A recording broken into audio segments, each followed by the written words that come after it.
नमस्कार विद्यार्थियों, आप सभी का आपके अपने YouTube channel maths with A K. Patel में हार्दिक स्वागत है। पिछली क्लास में हम सभी लोग NTPC previous year papers discuss कर रहे थे और हमने पेपर 2 यानी सेकंड पेपर हम डिस्कस कर रहे थे। उसका पार्ट फर्स्ट हम सभी ने अपनी पिछली क्लास में डिस्कस किया था और आज हम सभी लोग अपना इसी का सेकंड पार्ट डिस्कस करेंगे। तो जिसमें जो भी क्वेश्चन पिछले वाले पार्ट में आपके बचे थे उन सारे क्वेश्चंस की चर्चा हम यहाँ पर करेंगे। चलिए हम लोग स्टार्ट करते हैं आज की क्लास का पहला क्वेश्चन, यानी कि क्वेश्चन नंबर 22। देखिए पिछली क्लास में हम लोग क्वेश्चन नंबर 1 to 21 तक हम लोग सॉल्व कर चुके थे और आज हम लोग अपने क्वेश्चन नंबर 22 से चीज़ों को यहाँ पर स्टार्ट करेंगे। तो चलिए देखते हैं। देखिए क्वेश्चन में लिखा हुआ है कि 12 के प्रथम 20 गुणकों का औसत बताइए कितना होगा। तो आप ये देखेंगे कि इसका हमने जो वीडियो नंबर फर्स्ट यहाँ पर बताया था, जब हमने पहला क्लास डिस्कस किया था, तो वहाँ पे देखिए इस टाइप के क्वेश्चन आपको मिले थे और वहाँ पर हमने ऐसे क्वेश्चंस को सॉल्व करने का तरीका बताया था कि जब भी ऐसा आता है कि किसी भी संख्या के इतने गुणकों का औसत बताइए, तो आपको करना क्या होता है कि जितने गुणक हैं उन सभी को आपको लिख लेते हैं। कैसे, देखिए हम लोग यहाँ पर लिखते हैं जैसे 1। देखिए हम यहाँ पर 12 के मल्टीपल्स नहीं लिखते हैं, हम केवल संख्याएं लिखते हैं, 20 तक की संख्याएं लिखते हैं। देखिए 1 2 3 4 5 6 7 8 9 10 11 12 13 14 15 16 17 18 19 20। ये देखिए हमने यहाँ पर 20 तक की संख्याएं लिख दी, ठीक है ना। अब हमें करना क्या होता है कि सबसे पहले आप ये देखिएगा, हमें यहाँ पर बताना क्या है, औसत बताना है। औसत का मतलब ये होता है कि वो एक प्रकार से अगर हम औसत को समझे तो उसके बीच की संख्या ही हमें बतानी होती है, ठीक है। तो हमें क्या करना होता है कि सबसे पहले हम इन संख्याओं के बीच की संख्या निकालते हैं। देखिए कैसे, आप इन संख्याओं को ऐसे काटते चलिए, मतलब एक लास्ट और एक फर्स्ट ही ऐसे डिवाइड करते चलिए। 19 और 2 कट जाएगा, 18 और 3 कट जाएगा, 17 और 4 कट जाएगा, 16 और 5 कट जाएगा, 15 और 6 कट जाएगा, 14 और 7 कैंसिल हो जाएगा, 13 और 8, 12 और 9। देखिए बचा कौन है यहाँ पर, 10 और 11 बचे ना। यानी कि बीच में जब भी कभी दो संख्याएं बचे, एक संख्या ऐसी बचती है यहाँ पर, तो वो जो संख्याएं बचे आप उनको ऐसे छोड़ दीजिए यहाँ पर, ठीक है। यानी कि आप ये बताइए सभी लोग, अब 12 का 10 टाइम मल्टीपल कौन होता है, यानी कि 12 का 10वां गुणज कौन होता है। तो आप ये देखिए 12 का जो 10वां गुणज होता है वो होता है 120, होता नहीं होता है। यानी कि आपको इसी 12 का 10 में गुणा कर देना होता है, वही आपका मल्टीपल निकल आता है। सेम अगर 11 मल्टीपल देखें, 12 का 11 में गुणा कर देखें तो इसका मल्टीपल होता है 132, होता ही नहीं होता है। अब आप इन दोनों संख्याओं केवल औसत बताइए। औसत करने का मतलब ये होता है कि इन दोनों संख्याओं को जोड़ के आपको 2 से भाग करना होता है, ये औसत का फॉर्मेट होता है। ये बताया गया होगा ना, क्योंकि देखो यहाँ पे लिख लेते हैं कि जो हमारा एवरेज होता है, एवरेज का मतलब होता है कि सभी संख्याओं का टोटल योग होता है बटे में टोटल यहाँ पर कितनी संख्याएं दी हुई हैं ये आपका होता है, ये एवरेज होता है। तो अगर आप इन सभी को जोड़ेंगे तो 120 और 132 जोड़े कितना आएगा, यहाँ पर आ जाएगा 252 बटे कितना 2 हो जाएगा। सॉल्व करेंगे तो 2 1 जा 2, 2 2 जा 4, 2 6 जा 12 और ये आपका यहाँ पर क्या हो जाएगा आंसर। यानी कि इसका जो ऑप्शन नंबर सी जो हो जाएगा वो आपका इसका राइट आंसर हो जाएगा। ऐसा है कि सभी लोग इस क्वेश्चन को बहुत ध्यान से समझ रहे होंगे और इसका कॉन्सेप्ट आप सभी को क्लियर हो रहा हो। तो चलते हैं, बढ़ते हैं अपने अगले क्वेश्चन की तरफ, यानी क्वेश्चन नंबर 23। लिखा हुआ है, एक बंद लकड़ी का आयताकार बक्सा 1 सेंटीमीटर मोटी लकड़ी से बना हुआ है, जिसके बाहरी आयाम क्रमशः लंबाई 22 सेंटीमीटर, चौड़ाई 17 सेंटीमीटर और ऊंचाई 12 सेंटीमीटर है। इसे सीमेंट से पूरी तरह भरा जाता है, तो बॉक्स में सीमेंट की मात्रा कितनी होगी। और ये देखिए आपके यहाँ पे 4 ऑप्शन दिए गए हैं। तो देखिए एक बॉक्स जो है वो 3D शेप में है, क्योंकि बॉक्स जो होता है वो हमेशा 3D शेप में होता है। 3D शेप का मतलब ये होता है, 3D शेप का मतलब ये होता है कि उस पैटर्न में आपकी लंबाई भी है, चौड़ाई भी है और ऊंचाई भी है। तो देखिए लंबाई बोली गई है यहाँ पे आपसे क्वेश्चन में कितनी बोली गई 22 सेंटीमीटर, और जो चौड़ाई बोली गई है वो आपसे 17 सेंटीमीटर, और जो ऊंचाई बोली गई है वो आपसे बोली गई है 12 सेंटीमीटर। ये तीनों ही पार्ट आपके यहाँ पे सेंटीमीटर में बोले गए हैं, ठीक है। तो बोला गया है कि बॉक्स में सीमेंट की मात्रा कितनी होगी आपको ये बतानी है। तो देखिए बॉक्स में सीमेंट की मात्रा बताने के लिए मतलब उस बॉक्स का अगर हम वॉल्यूम निकाल दें, क्या निकाल दें हम, वॉल्यूम निकाल दें हम, तो यहाँ पर हमें सीमेंट की मात्रा आ जाएगी ना। तो देखिए यहाँ पर एक बॉक्स हम फ्रेम करते हैं, एक 2D बॉक्स हम यहाँ पर फ्रेम करते हैं। देखिए ये हमारा बॉक्स है, ठीक है, 2D फ्रेम करते हैं तो 3D, लेकिन यहाँ पर 2D ही फ्रेम कर पा रहे हैं हम, क्योंकि यहाँ पर फिगर में ऊंचाई अभी फ्रेम नहीं कर सकते हम। यहाँ पर ऊंचाई अगर फ्रेम करना है तो उसका एक पैटर्न दूसरा होता है। देखिए आपसे बोला गया है कि यहाँ पर इसकी जो लकड़ी की मोटाई देखो यहाँ पर हाईलाइट कर रहे हैं 1 सेंटीमीटर दी गई। इसका मतलब यहाँ पर इसमें जो भी लकड़ी लगी हुई है उसकी जो मोटाई बोली गई है वो 1 सेंटीमीटर बोली गई है। बोली गई नहीं बोली गई। जैसे सपोज अगर ये लंबाई 22 थी तो देखिए अगर हम बात करते हैं अगर अंदर अगर हमें सीमेंट भरनी है ना तो अंदर में सिर्फ इतने ही पार्ट में तो सीमेंट भर पाएगी ना, इस वाले पार्ट से तो हमारा कोई मतलब नहीं हो पाएगा ना, किसी भी साइड में इस वाले पार्ट से तो कोई मतलब नहीं। देखिए यहाँ पर इसको हाईलाइट कर रहे हैं यहाँ पर हम बार बार। तो जो सीमेंट हमारी भरेगी वो केवल बीच वाले पार्ट में भरेगी जहाँ पर ये जो अंदर वाला पार्ट है। तो अगर ये बाहर की लंबाई 22 है तो अंदर की लंबाई कितनी हो जाएगी, 20 हो जाएगी ना, क्योंकि इधर भी कम होगा इधर, यानी कि दोनों तरफ से हमारी जो है 1-1 सेंटीमीटर कम हो जाएगी।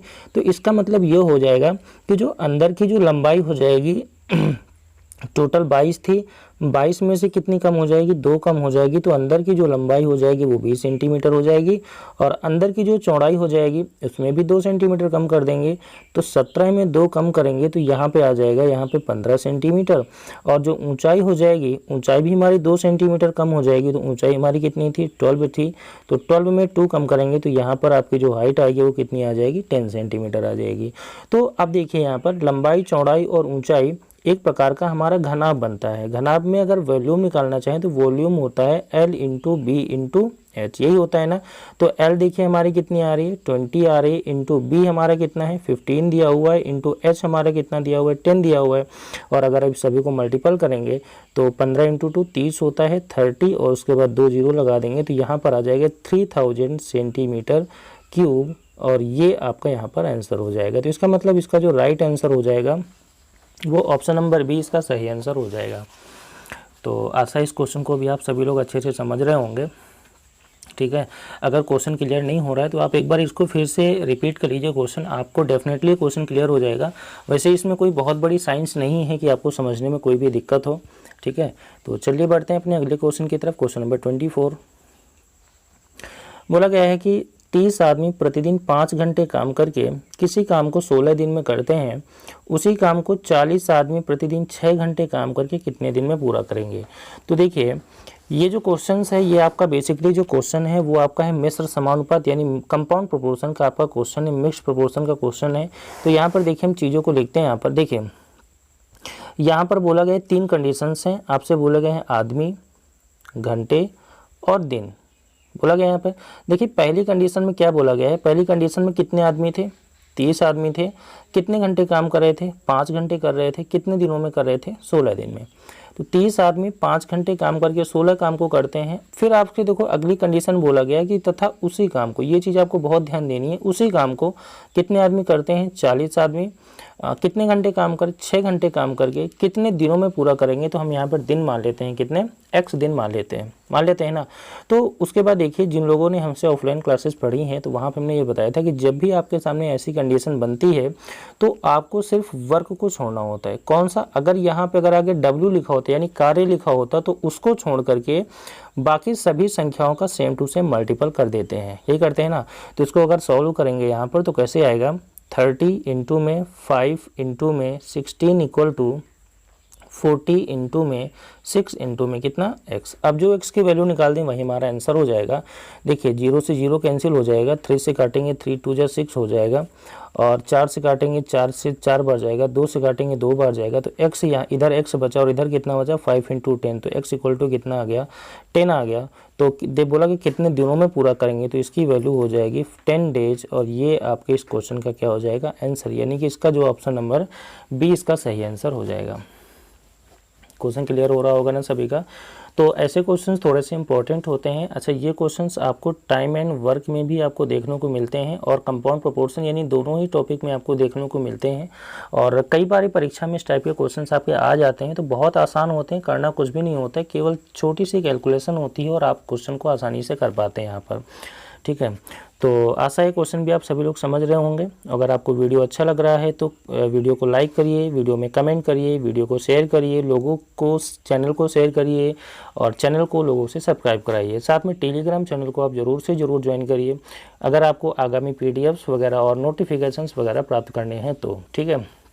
और चैनल सब्सक्राइब करने के बाद आपको बेल आइकन को ज़रूर प्रेस करना है। बेल आइकन में वहाँ पे एक ऑप्शन दिया जाएगा, ऑल पर आप क्लिक कर दीजिएगा। तो जितने भी नोटिफिकेशंस यानी जो भी वीडियोज़ हम अपलोड करेंगे वो आपको आपके पास हमेशा पहुँचते रहेंगे, ठीक है। चलिए अगला क्वेश्चन देखते हैं। क्वेश्चन नंबर 25 बोला गया है 53, 55, 53, 56, 59, 61, 69, 31 संख्याओं की माध्यिका यानी मीडियन बताइए। तो देखिए सभी लोग, यहाँ पर मीडियन हम कैसे बताएंगे। देखिए मीडियन बताने के लिए हमने पिछली क्लास में आपको ये बताया था कि सबसे पहले आप इस क्वेश्चन को यानी कि जो भी संख्याएं लिखी हुई हैं उनको आप एक नॉर्मल फॉर्मेट में लिख लीजिए। बताया था हमने सभी को, यानी कि नॉर्मल फॉर्मेट में कैसे लिखते हैं।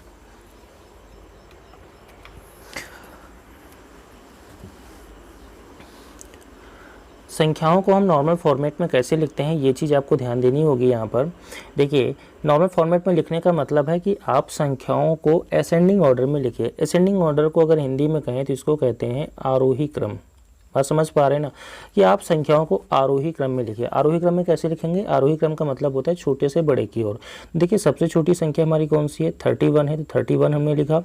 उसके बाद की बड़ी संख्या हमारी कौन सी है, 53, तो हमने 53 लिखा। उसके बाद हमारा कौन है, 55 है। उसके बाद 56 है। उसके बाद 59 है। उसके बाद 61 है। उसके बाद 69 है। ये लिखी हुई है ना। माध्यिका बतानी तो संख्याओं को काटना स्टार्ट करें, पहली लास्ट, पहली लास्ट, पहली लास्ट, बचा कौन सा बीच में, 56, और यही आपका यहाँ पर क्या हो जाएगा, आंसर हो जाएगा। तो जो आपका मीडियन हो जाएगा वो आपका हो जाएगा यहाँ पर 56, और ये इसका यानी कि ऑप्शन नंबर बी इसका राइट आंसर हो जाएगा। तो आशा करते हैं कि आप इस क्वेश्चन को बहुत अच्छे से समझ रहे होंगे और आपको यहाँ पर कोई दिक्कत नहीं हो रही होगी, ठीक है ना। चलिए अगला क्वेश्चन हम लोग बढ़ते हैं, क्वेश्चन नंबर 26 की तरफ बढ़ते हैं। क्वेश्चन नंबर 26 देखते हैं क्या कह रहा है। बोला गया है कि दो संख्याओं का HCF तथा LCM क्रमशः 3 और 2730 है। यदि एक संख्या 78 है तो सेकंड नंबर बताइए। देखिए इसके लिए आपको सभी ने LCM और HCF का कॉन्सेप्ट, जिन्होंने पढ़ा है LCM और HCF का कॉन्सेप्ट पढ़ा है, वहाँ पर आपको एक फॉर्मेट बताया गया था। किन्हीं भी दो संख्याओं में पहली और दूसरी संख्या का जो मल्टीपल होता है वो उनके LCM और HCF के मल्टीपल के इक्वल होता है, ये बताया गया था। क्वेश्चन बोला गया कि जो पहली संख्या है वो हमारी 78 है, दूसरी संख्या में बताएं तो उसको x मान लेते हैं। अब देखिए LCM बोला गया है 2730 बोला गया है, और HCF आपका बोला गया है 3 बोला गया है ना। तो बस आपको इसको सॉल्व करना है। देखिए यहाँ पे 13 से काटेंगे तो इधर 6 आ जाएगा, 13 से काटेंगे तो 13 दूनी 26, 210 आएगा, और 3 से काटेंगे यहाँ पर 2 आ जाएगा, 2 से काटेंगे कितना हो जाएगा, 105। तो x इक्वल टू हमारा कितना हो जाएगा, 105, और यही इस क्वेश्चन का आपका राइट आंसर हो जाएगा, यानी कि ऑप्शन नंबर सी इसका सही आंसर हो जाएगा। क्वेश्चन क्लियर हुआ ना सभी को। तो आशा है इस क्वेश्चन को भी आप सभी लोग अच्छे से समझ पा रहे होंगे। चलिए क्वेश्चन नंबर 27 की तरफ बढ़ते हैं। क्वेश्चन नंबर 27 में बोला गया है P, Q तथा R मिलकर एक खेत को 6 दिनों में काटते हैं। यदि P अकेले 10 दिनों में तथा Q 24 दिनों में कर फसल को काट सकता है तो बताइए R अकेले कितने दिनों में काटेगा। तो देखिए टाइम एंड वर्क का सबसे इम्पोर्टेंट पॉइंट तो नहीं कह सकते, लेकिन एक बहुत ही अच्छा पॉइंट है आपका है यहाँ से क्वेश्चन को सॉल्व करने का। देखिए क्वेश्चन में बोला गया कि आपसे P, Q और R मिलकर काम को 6 दिन में करते हैं, जबकि P अकेला आपका 10 दिन में करता है और Q अकेला आपका करता है 24 दिन में करता है यहाँ पर। तो आपसे बोला गया बताइए R अकेला कितने दिन में करेगा, यानी R की वैल्यू आपको बतानी है। तो सबसे पहले हमें करना क्या होता है, जो भी संख्या यहाँ पर दी है उन सभी संख्याओं का LCM निकाल लेते हैं। हम निकालेंगे ना, तो LCM निकालेंगे तो LCM आप सभी का आ जाएगा यहाँ पर 120। आप सभी लोग निकालिए, LCM 120 ही आएगा। तो देखिए यहाँ पर कितना आएगा, 6 से उसके बाद जो भी LCM आता है उस LCM का इन संख्याओं से हम भाग करते हैं, यानी कि इसी 6 से 120 में भाग करेंगे तो कितना हो जाएगा, 20 आ जाएगा। इसी 10 से 120 में भाग करेंगे तो कितना आ जाएगा हमारा, 12 हो जाएगा, यहाँ पे 12 आ जाएगा। और इसी 24 से 120 में भाग करेंगे तो यहाँ पर आपका कितना आएगा, 5 आ जाएगा। आ जाएगा ना। तो देखिए यहाँ पर हमें वैल्यू किसकी बतानी है, आर की वैल्यू बतानी है। तो देखिए यहाँ पर अगर हम इस पूरे के पूरे पार्ट में अगर पी और क्यू को घटा दें हम, तो हमारा आर आ जाएगा ना। तो देखिए तो हम इसमें घटाते हैं, तो देखिए P plus Q plus R minus में P प्लस क्यू बराबर, देखिए P क्यू आर की वैल्यू देखिए हमने कितनी निकाली थी, 20 निकाली थी। 20 माइनस P प्लस क्यू हमारा टोटल कितना हो जाएगा, 12 और 5 कितना हो जाएगा, 17। तो इधर R इक्वल टू हमारा कितना आ जाएगा, 3 आ जाएगा ना। तो ये बताइए ये जो 3 आ रहा है वो क्या आ रहा है, वो 3 आ रहा है, ये R का एक दिन का काम है। किसका एक दिन का काम है, R का एक दिन का काम है। क्वेश्चन क्लियर हुआ ना। तो आपसे बोला गया कि बताइए यहाँ पे आर का टोटल समय कितना लगेगा। तो समय बताने के लिए क्या करेंगे हम, ये जो टोटल वर्क दिया हुआ है 120, इसको डिवाइड करेंगे किससे, इसी 3 से आप भाग कर दीजिए। 3 से भाग करेंगे तो जो हमारा टाइम आ जाएगा वो हमारा कितना हो जाएगा, 40 दिन, यानी 40 दिन आ जाएगा। यही आंसर हो जाएगा। इसका मतलब ऑप्शन नंबर बी इसका राइट आंसर हो जाएगा। क्वेश्चन क्लियर हुआ ना। तो ऑप्शन नंबर बी इस क्वेश्चन का राइट आंसर हो जाएगा। चलिए क्वेश्चन नंबर 28 देखते हैं। देखिए बहुत आसान क्वेश्चन था, इसमें कुछ ऐसा कठिन नहीं था कि आप इसको समझ ना पाएँ। बहुत ही एक बिल्कुल बेसिक लेवल का क्वेश्चन था। और आपको एक बार फिर से बता दें कि जो एनटीपीसी जैसी परीक्षा होती है, जैसे आरआरबी एनटीपीसी हो गया, यूपी पुलिस हो गया, लेखपाल हो गया, चकबंदी अधिकारी हो गए, और ये जो परीक्षाएं होती हैं जो स्टेट लेवल की होती हैं, जूनियर असिस्टेंट हो गया, हाई कोर्ट हो, चाहे उसमें बिजली विभाग यूपीपीसीएल का हो, तो इसमें जो जूनियर असिस्टेंट वगैरह यानी जो छोटे छोटे एग्जाम्स होते हैं, इसमें क्वेश्चन का लेवल बहुत हाई नहीं होता है। बस आपको करना क्या होता है, बस क्वेश्चन की प्रैक्टिस आपको देखनी होती है। अगर आपकी क्वेश्चन की प्रैक्टिस नहीं है तो छोटे से छोटा क्वेश्चन भी आपको बहुत टफ लगेगा। इसलिए हम ये वीडियो आपको डेली अपलोड जो करते हैं वो केवल आपकी प्रैक्टिस के लिए अपलोड करते हैं। आप सभी लोग इसको अधिक से अधिक देखिए, लोगों को पहुंचाइए, जिससे सभी की प्रैक्टिस हो सके आसानी से, और आप सभी लोग आगामी जो भी परीक्षा है वो सभी के सभी यहाँ पर क्रैक कर सकें। ठीक है, तो चलिए हम देखते हैं अपना क्वेश्चन नंबर 28 हमारा क्या कह रहा है। बोला गया है कि 5 पैसे और 10 पैसे के कुल 90 सिक्के हैं। इन सिक्कों का मूल्य 7 रुपये है। तो बताइए 5 पैसे के सिक्के कितने हैं। देखिए ये क्वेश्चन अगर हम बात करें तो ये क्वेश्चन आपका बेसिकली ये क्वेश्चन आपका रेशियो का क्वेश्चन है, रेशियो एंड प्रोपोर्शन यानी अनुपात और समानुपात का क्वेश्चन है। लेकिन इस क्वेश्चन को हमारे पास लगाने के बहुत सारे छोटे छोटे से मेथड हैं। ठीक है ना। तो हम एक काम करते हैं, इस क्वेश्चन को हम यहाँ पर एलिगेशन के मेथड से लगाते हैं। एलिगेशन का मेथड से क्वेश्चन बहुत आसानी से सॉल्व हो जाएगा। देखिए सभी लोग, क्वेश्चन में बोला गया है कि हमारे पास 5 पैसे और 10 पैसे के टोटल 90 सिक्के हैं, यानी कि 5 पैसे और 10 पैसे के मिला के टोटल 90 सिक्के हैं। और आपसे बोला गया कि इन सिक्कों का मूल्य जो हमारा बोला गया वो कितने रुपए बोला गया, 7 रुपये बोला गया है। तो यहाँ पर हम ऐसा मान लेते हैं, हम यहाँ पर लेट कर लेते हैं, लेट करते हैं, क्या लेट करते हैं, हम ये लेट करते हैं कि 5 पैसे के भी कुल 90 सिक्के हैं और 10 पैसे के भी कुल 90 सिक्के हैं। क्वेश्चन क्लियर हुआ ना। हम यहाँ पे ये लेट कर लेते हैं कि 5 पैसे और 10 पैसे दोनों के 90 सिक्के हैं। तो अगर 5 पैसे के 90 सिक्के होंगे तो इसका मतलब यहाँ पर आपके पास कुल कितने रुपए होंगे, आपके पास कुल 4.5 रुपये होंगे, होंगे नहीं होंगे। मतलब आपको करना क्या है, 5 पैसे के 90 सिक्के हैं तो आप इन दोनों को गुणा करेंगे तो आपके पास 4.5 रुपये आएगा, आ जाएगा ना। और सेम चीज़ अगर हम मानेंगे कि हमारे पास 10 पैसे के भी 90 सिक्के हैं तो आपके पास यहाँ पे टोटल कितने रुपए हो जाएंगे, 9 रुपये हो जाएंगे। लेकिन वास्तविकता में आपके पास कितने रुपए हैं, 7 रुपये हैं। हो जाएगा नहीं हो जाएगा। अब हमें करना क्या होता है, चीज़ों को आपस में घटाना होता है। देखिए 7 में 9 को घटाएंगे 2 आ जाएगा, और 7 में 4.5 को घटाएंगे तो यहाँ पर आ जाएगा आपका 2.5 आ जाएगा ना। यहाँ पर आ जाएगा आपका 2.5। क्लियर हो गया नहीं हो गया। आप इसको जोड़े 4 2 6, हाँ ठीक है सही है। तो हमें क्या करना होता है, इसका एक परफेक्ट रेशियो बना लेते हैं। यहाँ पर देखिए ये दशमलव उठाएंगे, इधर 0 आ जाएगा। सॉल्व करेंगे तो 5 से काटेंगे, 5 × 4 20, यहाँ पर 5 × 4 25। इसका मतलब ये हो गया कि 5 पैसे और 10 पैसे के सिक्कों की संख्या का जो अनुपात हो जाएगा वो आ जाएगा 4:5 आ जाएगा ना। इसका मतलब ये हो गया 5 पैसे के, इसका मतलब ये हो गया कि हमारे पास 5 पैसे के 4 सिक्के हैं और 10 पैसे के हमारे पास टोटल 5 सिक्के हैं, है या नहीं। यहाँ पर देखो हमारे अकॉर्डिंग कुल कितने सिक्के हो गए, हमारे अकॉर्डिंग 4 और 5 मिलकर कुल कितने सिक्के हो रहे हैं, यहाँ पर 9 सिक्के हो रहे हैं ना। लेकिन क्वेश्चन में कुल कितने सिक्के आ रहे हैं, 90। तो 1 = कितना हो जाएगा, 10। एक का मान कितना आ जाएगा, 10 आ जाएगा। अगर एक का मान 10 आ गया ना तो इस 4 का मान कितना हो जाएगा, 40 हो जाएगा और इस 5 का मान कितना हो जाएगा 50 हो जाएगा। इसका मतलब 5 पैसे के 40 सिक्के और 10 पैसे के 50 सिक्के। क्वेश्चन में क्या बोला गया 5 पैसे के सिक्के कितने हैं, 5 पैसे के सिक्कों की संख्या हमारी हो जाएगी 40 और ये इसका राइट आंसर हो जाएगा। क्वेश्चन को समझ पा रहे होंगे ना। तो आप अगर एलिगेशन के मेथड से इस क्वेश्चन को करेंगे तो ये क्वेश्चन आपका बहुत ही आसान तरीके से सॉल्व हो जाएगा। इसमें से आपको कोई भी दिक्कत का सामना नहीं करना पड़ेगा। क्लियर हुआ ना। तो चलिए आगे बढ़ते हैं, अपना क्वेश्चन नंबर हम 29 को सॉल्व करते हैं। यहाँ पर बहुत आसान से क्वेश्चन की तरफ और आगे बढ़ते हैं। बोला गया है कि 15, 25 और 29 का एलसीएम बताना है। यानी कि 15, 15, 25, 25 और 29, 29 का आपको एलसीएम बताना है। लीस्ट कॉमन मल्टीपल आपको बताना है। तो देखिए सभी लोग, एलसीएम का मतलब क्या होता है, एलसीएम बताना है।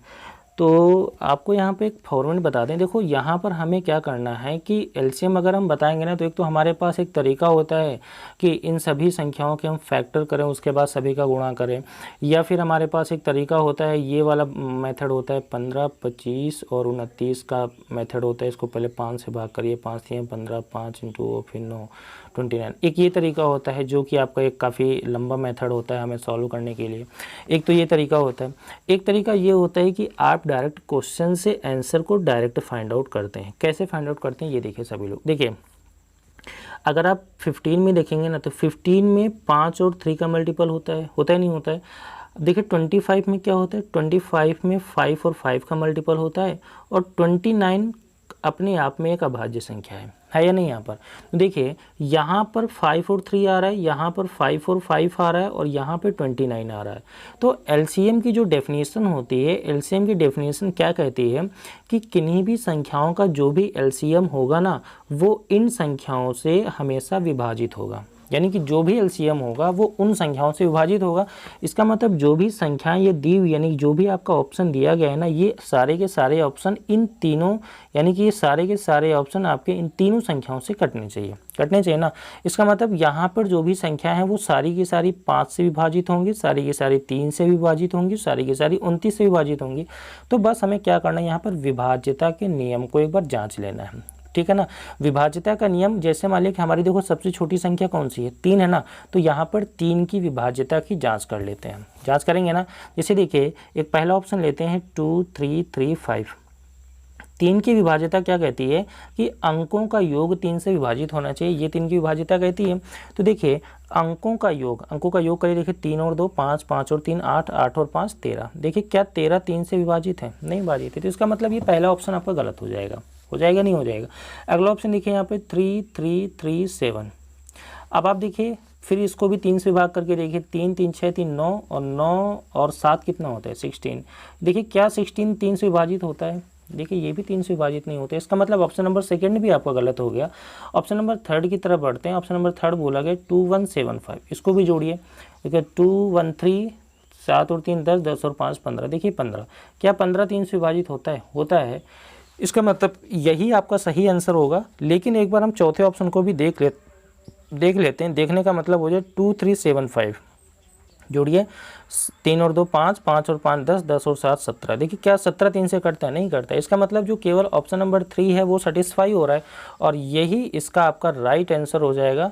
आपको बाकी किसी ऑप्शन को सॉल्व करने की ज़रूरत नहीं है, बाकी कोई भी कॉन्सेप्ट आपको लगाने की ज़रूरत नहीं। जब भी कभी भी आपको एलसीएम का एक कंप्लीट फॉर्मेट पूछे तो आपको सिर्फ और सिर्फ विभाज्यता की जाँच कर लेनी होती है। तो जैसे देखिए हमने यहाँ पर विभाज्यता की जाँच की, आप भी विभाज्यता की किसी भी क्वेश्चन में जाँच करो, परफेक्ट आंसर की तरफ आप बढ़ पाएंगे। ठीक है। लेकिन कई बार ऐसा होता है कि हमारे पास कैलकुलेशंस थोड़ा सा बड़ी हो जाती हैं, तो उनके लिए हमारे पास क्या कॉन्सेप्ट होता है, क्या एस्पेक्ट होता है हमारे पास क्वेश्चन को सॉल्व करने का, वो जब हम एलसीएम और एचसीएफ का टॉपिक पढ़ेंगे तो हम आपको बता देंगे। आप परेशान मत होइएगा। बेसिकली आपको यहाँ पर सबसे ज़्यादा ज़रूरत जो है वो आपको यहाँ पर डिविजिबिलिटी रूल यानी विभाज्यता के नियम की आवश्यकता है, जो कि आपको पता होनी चाहिए। और विभाज्यता के नियम का जो वीडियो है वो हम जल्द ही आपको आपके इसी चैनल पर आपको अपलोड कर देंगे, क्योंकि ये बहुत इंपॉर्टेंट है। नंबर सिस्टम या अगर हम बात करें पूरे की पूरी अर्थमेटिक में ये इस टॉपिक का बहुत बड़ा रोल होता है। ठीक है।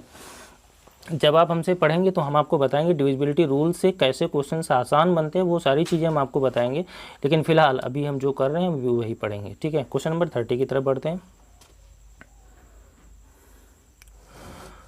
बोला गया है कि एक दुकानदार एक वस्तु पर 320 रुपये अंकित करता है।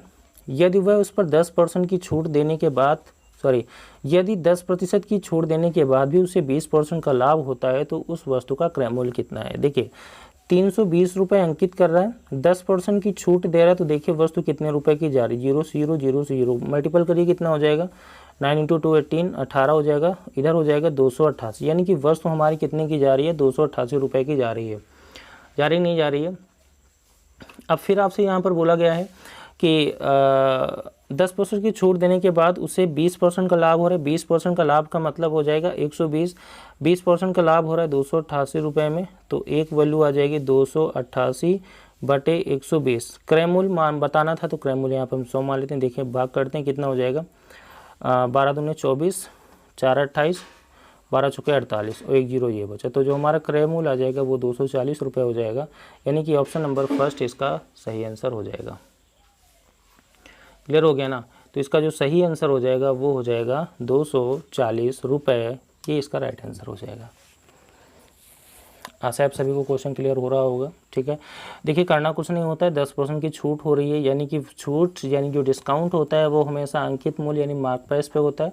तो 320 रुपये में 10% का डिस्काउंट देंगे तो 90 की जाएगी, 320 का 90 से मल्टीपल करेंगे तो हमारी वैल्यू आ जाएगी 288।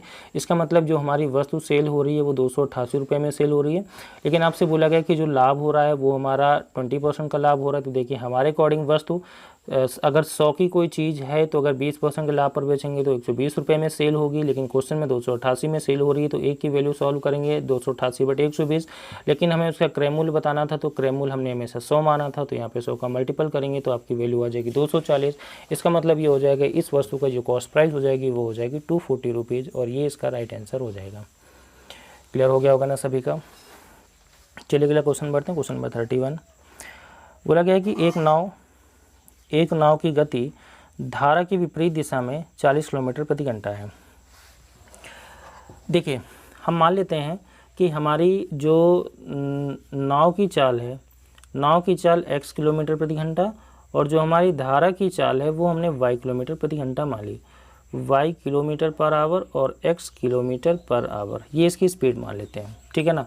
आपसे बोला गया कि धारा की विपरीत दिशा में, तो धारा की विपरीत दिशा में घट जाएंगे, अपोजिट डायरेक्शन में जाएंगे, तो दोनों की चाल आपस में घट जाएंगी। तो x माइनस वाई दिया हुआ है यहाँ पर 40 किलोमीटर प्रति घंटा दिया हुआ है यहाँ पर। आपसे बोला कि स्थिर जल में, जबकि स्थिर जल में नाव की चाल 55 किलोमीटर प्रति घंटा है, तो स्थिर जल में जो नाव की चाल यानी कि जो x की वैल्यू है वो दिया हुआ है यहाँ पे 55 किलोमीटर पर आवर दिया हुआ है यहाँ पर। तो आपको बताना है कि नाव की गति धारा की दिशा में कितनी है। तो धारा की दिशा में इसका मतलब x प्लस वाई की वैल्यू हमें बतानी है कितनी आएगी, ये क्वेश्चन आपका बोला गया है। तो यहाँ पे काम करते हैं कि सबसे पहले यहाँ पर हम y की वैल्यू निकाल लेते हैं। तो ये देखो यहाँ पर कितना दिया हुआ है कि x माइनस वाई बराबर 40 दिया हुआ है, x बराबर 55 है, 55 माइनस वाई बराबर 40। तो सबसे पहले हम y की वैल्यू निकालेंगे, तो ये 40 इधर आएगा, तो y की वैल्यू आ जाएगी 15 किलोमीटर पर आवर। इसका मतलब जो धारा की चाल हो जाएगी वो 15 किलोमीटर प्रति घंटे हो जाएगी। आपसे बोला गया कि धारा की दिशा में दोनों की चाल जोड़ेंगे यहाँ पे, तो इधर हो जाएगा नाव की चाल हमारी थी 55 किलोमीटर प्रति घंटा और धारा की चाल थी हमारी 15 किलोमीटर प्रति घंटा, जोड़ेंगे तो हमारा आंसर कितना हो जाएगा 70 किलोमीटर प्रति घंटा, और ये इसका राइट आंसर हो जाएगा। ठीक है ना।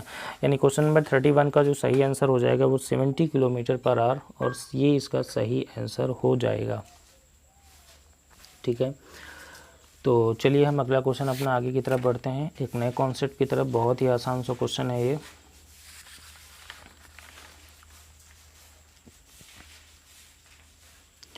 क्वेश्चन नंबर 32 बोला गया कि P अपनी यात्रा का पहला भाग 40 किलोमीटर प्रति घंटा की गति से 40 किलोमीटर प्रति घंटा की गति से तथा शेष दूरी 50 किलोमीटर प्रति घंटा की गति से तय करता है, तो उसकी कुल यात्रा की औसत गति कितनी होगी। कुल यात्रा की औसत गति यानी एवरेज स्पीड बतानी है। तो देखिए एवरेज स्पीड का जो फॉर्मेट होता है, एवरेज स्पीड इक्वल टू होता है 2xy upon x plus Y. लेकिन ये कॉन्सेप्ट कब लगता है, जब आपका जो डिस्टेंस होती है वो कांस्टेंट होती है। डिस्टेंस कांस्टेंट होगी तब आपका ये फॉर्मेट लगता है। डिस्टेंस कांस्टेंट अगर हम करेंगे यहाँ पर तो देखिए आधा भाग पहले चल रहा है, आधा भाग बाद में चल रहा है, तो इसका मतलब दोनों की डिस्टेंस जो होगी वो बराबर हो जाएगी। तो इसको वैल्यू अगर देखेंगे तो देखिए 2 × x का मतलब है 40, y का मतलब है 50 बटे x का मतलब 40 प्लस में कितना 50। सॉल्व करेंगे कितना हो जाएगा 40 पंचे 200। इसको अगर सॉल्व करेंगे इधर हो जाएगा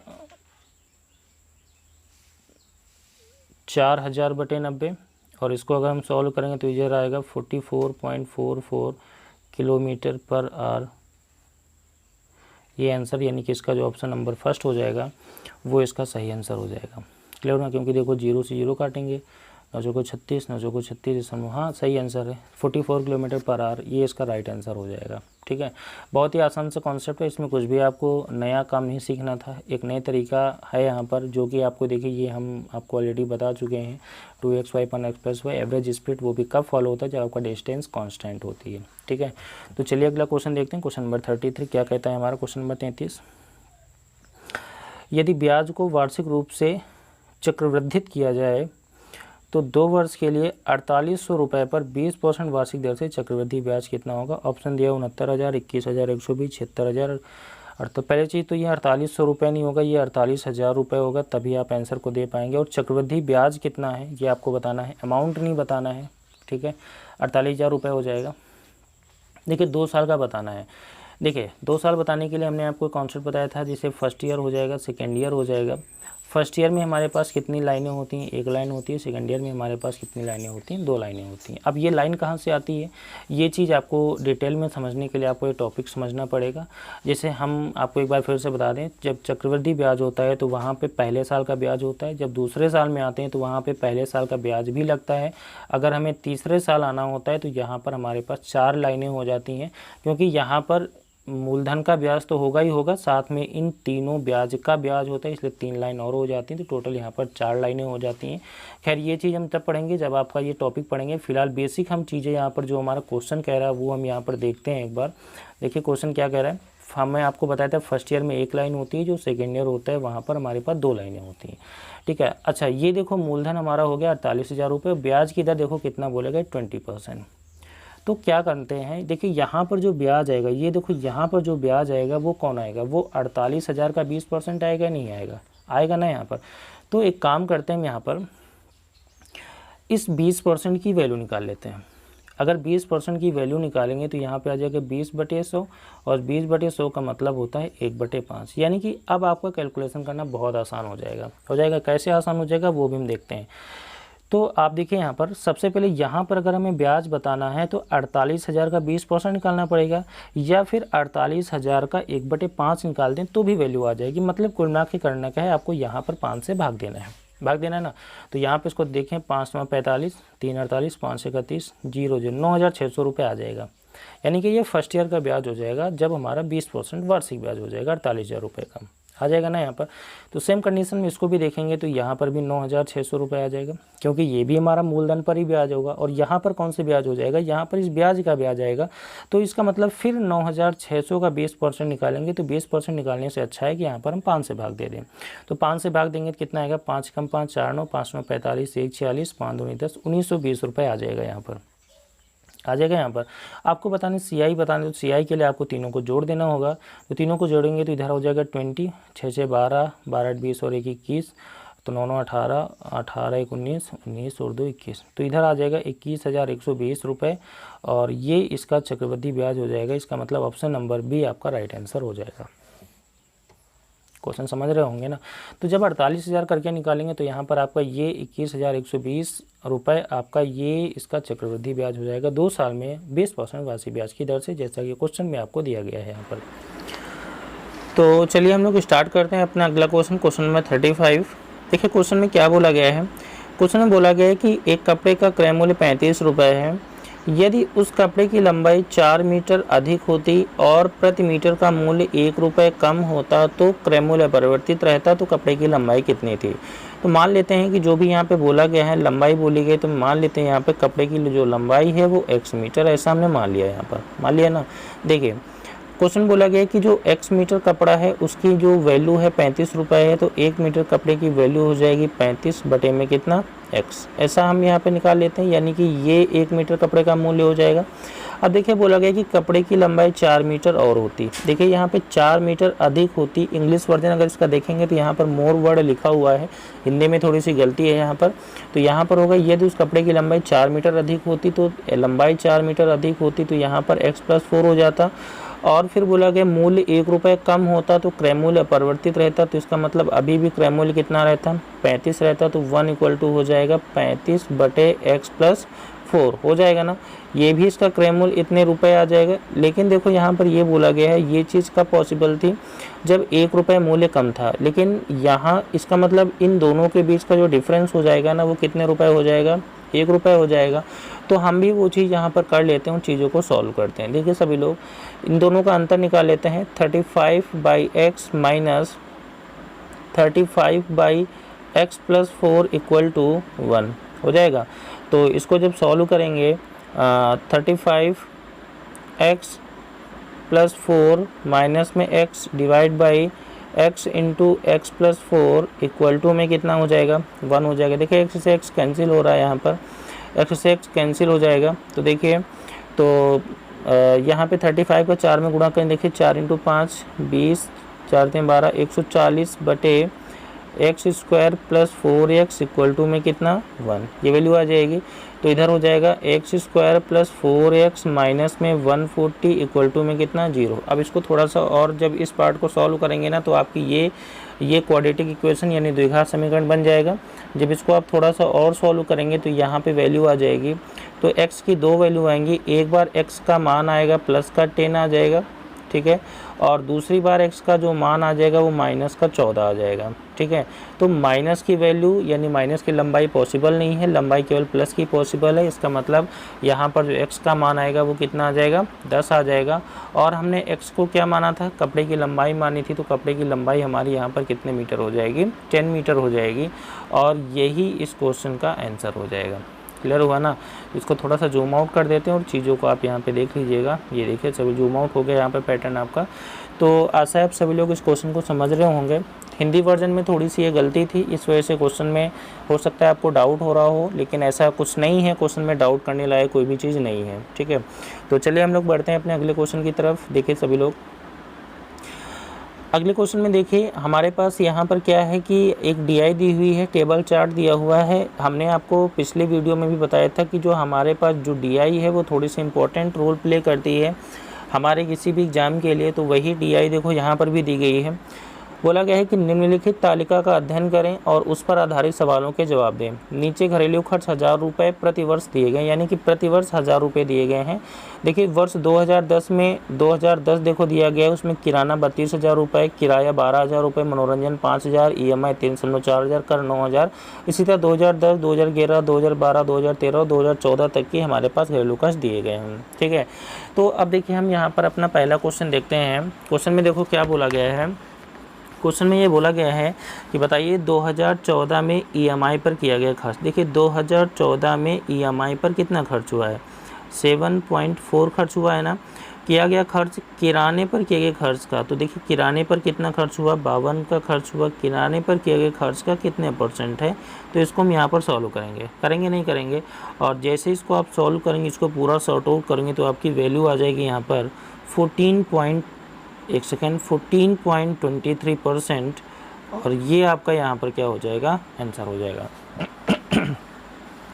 तो इसको अब देखिए आपको सॉल्व करना होगा, बहुत आसान सा पार्ट है यहाँ पर। और हमने आपको पिछले वीडियो में भी बताया है कि जो भी हमारी DI होती है ना, DI में बेसिकली 3 टॉपिक की आवश्यकता होती है। एक हमारा परसेंटेज का टॉपिक होता है, एक हमारा रेशियो का टॉपिक होता है, दूसरा हमारा सिंप्लीफिकेशन होता है। अगर आप इन तीनों टॉपिक में आपकी कमांड है तो आपकी DI कंप्लीट हो जाती है। DI में कुछ भी नहीं होता है, बहुत आसान होती है। चलिए अगला क्वेश्चन देखते हैं हम लोग। यहाँ पर क्या बोला गया है, बोला गया है कि प्रति वर्ष मनोरंजन पर औसत खर्च कितना है। तो मनोरंजन का खर्च देखिए प्रति वर्ष यानी हर साल मनोरंजन पर। देखिए मनोरंजन हमारा ये वाला पार्ट दिया गया है। देखिए 2010 में मनोरंजन पर कितना खर्च हो रहा है, 5। सबसे पहले आप ये देखिए औसत हमारा क्या होता है, एवरेज क्या होता है। अगर हमें औसत देखना है, औसत क्या होता है, औसत निकालने के लिए हमें इन सभी संख्याओं का योग करना पड़ता है, आपको पता होगा, और बटे टोटल कितनी संख्याएं हैं वो लिखना होता है, तभी तो हम औसत निकालते हैं। तो इन सभी संख्याओं का योग करेंगे। देखिए 2010 में 5 था, 2011 में हमारा है 6.5, और 2012 में हमारा है 7.3, 2013 में देखो हमारा है 7.9, और 2014 में देखिए हमारा है 8.5 दिया हुआ है यहाँ पर। और इसके बटे में कितना आएगा, टोटल 2010 से 14 5 वर्ष हैं, तो इसको 5 से डिवाइड करेंगे। और जैसे ही आप इसको यहाँ पर सॉल्व करेंगे, तो आपकी वैल्यू आ जाएगी 7.04, इतने रुपए, इतनी वैल्यू यहाँ पर आ जाएगी। लेकिन यहाँ पर देखो इतने हज़ार, देखो ये प्रति हज़ार था ना, तो यहाँ पर भी इतने हज़ार आएगा। तो जैसे आप इसमें हज़ार का गुणा करेंगे तो यहाँ पर आएगा 7040, और यही जो है आपका यहाँ पर आंसर हो जाएगा। नहीं हो जाएगा? तो यहाँ पर इसका मतलब ऑप्शन नंबर फर्स्ट इसका राइट आंसर हो जाएगा। क्वेश्चन क्लियर हुआ नहीं क्लियर हुआ? आशा है कि सभी लोग इस क्वेश्चन को अच्छे से समझ रहे होंगे और बहुत अच्छे से कॉन्सेप्ट समझ रहे होंगे। चलिए अगला क्वेश्चन, लास्ट क्वेश्चन आज की क्लास का हम देख लेते हैं। शायद लास्ट होगा या सेकंड लास्ट होगा। क्वेश्चन अगला देखिए, बोला गया है कि वर्ष 2012 में कुल घरेलू खर्च कितना है। देखिए 2012 में कुल घरेलू खर्च यही बताना है आपको, इसको जोड़ना है। देखिए किराने पे 2012 में कितना खर्च हुआ, 46 रुपये। किराए पर कितना खर्च हुआ, 14 रुपये। आगे कितना खर्च हुआ मनोरंजन पर, 7.3 हज़ार। फिर आगे हुआ 5.6 प्लस फिर आगे हुआ 17, इतने खर्च हुआ ना। इसको अगर जोड़ेंगे तो यहाँ पर आएगा 89.9 थाउजेंड, इतने हज़ार रुपये। और हज़ार के लिए क्या करेंगे, हम हज़ार का गुणा करेंगे। यहाँ पर इधर आएगा 89900, इतने रुपए, और ये आपका आंसर हो जाएगा। तो इसका मतलब यहाँ पर भी ऑप्शन नंबर पहला आपका सही आंसर आ जाएगा ना। आशा है सभी लोग इस क्वेश्चन को भी समझ चुके होंगे। देखिए यहाँ पर है कुछ भी नहीं, बस सभी को जोड़ के हमें आंसर दे देना था डायरेक्ट। यहाँ पर क्वेश्चन नंबर 35 नहीं, आप आगे सारे क्वेश्चंस ख़त्म हो चुके हैं अभी आपके, ठीक है। तो सभी लोग इस वीडियो को लाइक करिए, कमेंट करिए, शेयर इस वीडियो को करिए, और चैनल को सभी लोग सब्सक्राइब करिए। मिलते हैं जल्द ही अपने अगले पार्ट में एक नए टॉपिक के साथ, एक नए उत्साह और उमंग के साथ, ठीक है। तब तक के लिए ऑल दी बेस्ट, धन्यवाद सभी को।